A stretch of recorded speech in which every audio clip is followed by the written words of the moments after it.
Hey everyone, it's Ben Hardy here, and in today's video, I'm going to be talking about the all-new Chevy Silverado Meteor and the GMC Sierra Asteroid. Before we get into this video though, as always, if you're going to save time and money, the next time you purchase a car, link to my car buying guide in the description down below. And then if you're going to see more videos just like this, then I recommend you subscribe because I post content every single day. Let's get into it.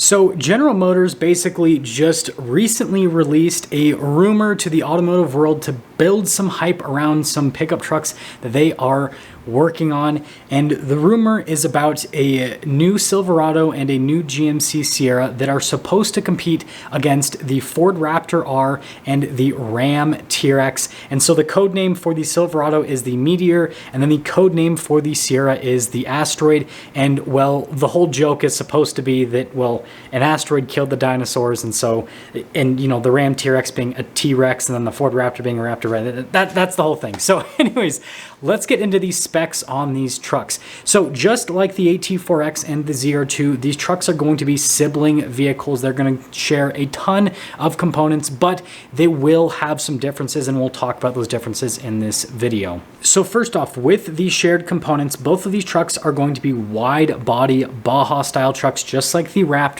and just like the Ram TRX. So expect them to be substantially wider than a standard Sierra or a standard Silverado. You know, expect it to be in the 8-inch range in terms of total extra width, which means that these trucks will have marker lights just like the Raptor and the TRX. And it'll be interesting to see what GM does in terms of their marker light styling, because like with the Raptor, right, you've got the lights in the grille and then the marker lights in the fender flares, and then the TRX has a couple in the fender flares, but then the marker lights in the hood venting. So I guess we'll just have to see what GM does to make it so that theirs is special compared to both of those trucks. Now, this wide body package is going to accommodate a couple of things. The first thing is going to be extra travel. So the Ram TRX has 13 inches of travel front and rear, and then the Ford Raptor has 13 inches in the front, 14 in the rear with 37s. If you have a 35 package Raptor, you've got 14 up front and 15 in the rear. Now, with this new Asteroid and Meteor, it's going to have 37s as standard because, again, they want this to be the dyno killer, so they've got to go for the larger sized tires, which means that the travel numbers are probably going to be more in that like 13-inch range. Maybe we'll have 14 inches in the rear, again, similar to what you have with the F-150 Raptor. Now, the next big thing is going to be rear suspension. So right now, every single Silverado and Sierra has leaf springs in the rear, and GM could stick with leaf springs, but if you look at the Ram TRX, multi-link in the back end, Ford Raptor, multi-link, and Ford has leaf springs with all of their trucks. Like the Raptor and the Ranger Raptor are the only two trucks that don't have leaf springs. It's because multi-link is far superior when it comes to off-road handling and stability. And so GM will most likely adopt a multi-link setup, but just like the TRX and the Raptor, solid axle in the rear, independent front suspension.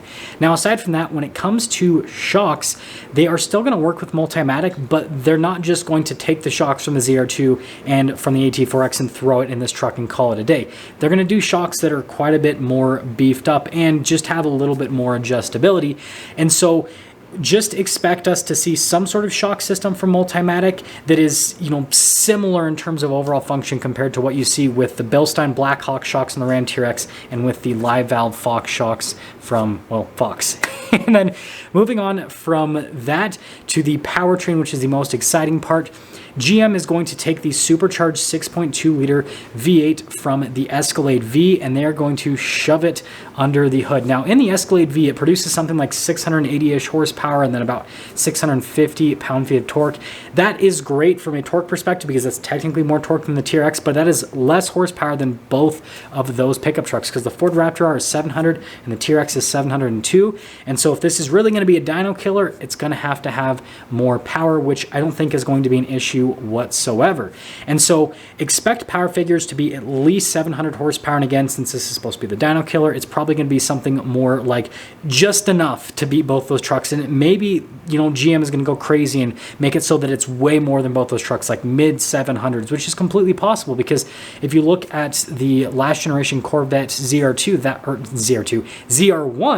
that had like mid 700s with the horsepower from its 6.2 liter supercharged V8. So it's well within the engineering realm of what General Motors can do with this truck.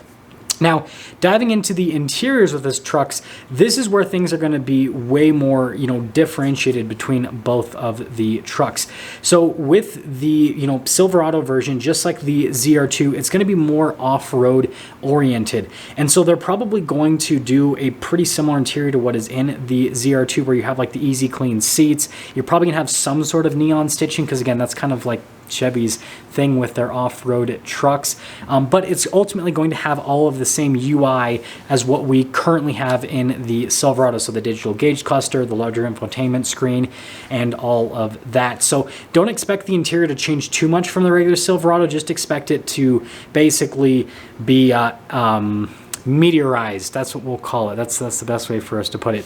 And then same thing with the GMC Sierra, but obviously being a Sierra, it's going to adopt a more luxury interior. And I think that this is actually perfect, because this means that the Sierra version is going to compete more with the Ram TRX, because if you look at a Ram TRX interior, it's way more on the luxury side of things.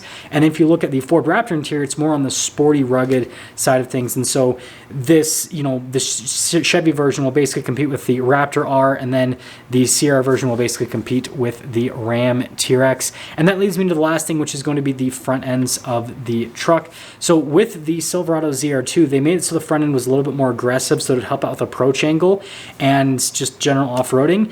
And so that will be the case for this truck as well. However, with the GMC Sierra, they're not going to be, as worried about making it like super GM-like, if that makes sense, or GMC-like. So it's going to have a more aggressive front end, so that it has just as much ground clearance as the Silverado counterpart, and it has just as good of an approach angle, because again, this is an all-out Baja truck, and so they're not going to do like the crazy long, front grille and bumper design that just runs the approach angle like what they did with the AT4X, which I think is frankly just really good, and it's going to make it so that the Sierra version is a little bit more desirable for those of us that actually take the trucks off-road. So these trucks sound super exciting, but how much are they going to cost, and when are they going to come out? Now, if we look at the pricing of the AT4X and the ZR2 that we can buy today, a loaded up ZR2 is a mid $70,000 truck, and then a loaded up AT4X is like an $80,000 pickup truck.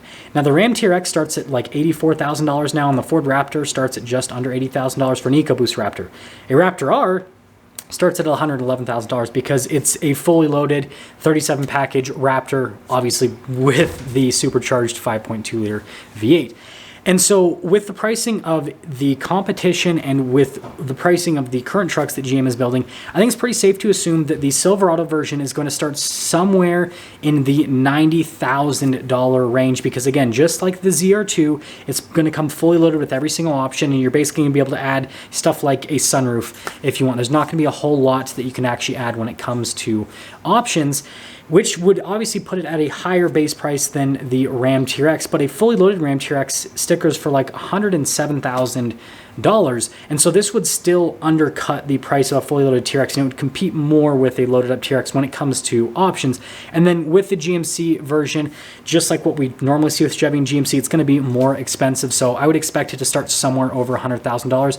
I believe that both these trucks will be slightly less expensive than the trucks that they're trying to compete against, but they're not going to be like way less expensive. You're still going to be paying a pretty big price premium over a ZR2 and an AT4X. Expect to be paying $20,000, $25,000 more than what those trucks cost. Again, to get the wide body and also to get that supercharged V8 engine. And then when it comes to release, I think it's pretty safe to assume that we're probably not going to see this truck until maybe later this year in terms of like an official announcement, either of these trucks. And then when it comes to being a model year, probably 2024 at the absolute earliest, but I think to be more realistic, 2025 at this point, because you can tell that General Motors is doing a pivot right now where they were all in on EVs, and now they've realized that that wasn't a good idea, and so now they're pulling back and they're trying to refocus on other product like these vehicles. And so with this kind of shifting in what they're doing, it's going to take them some time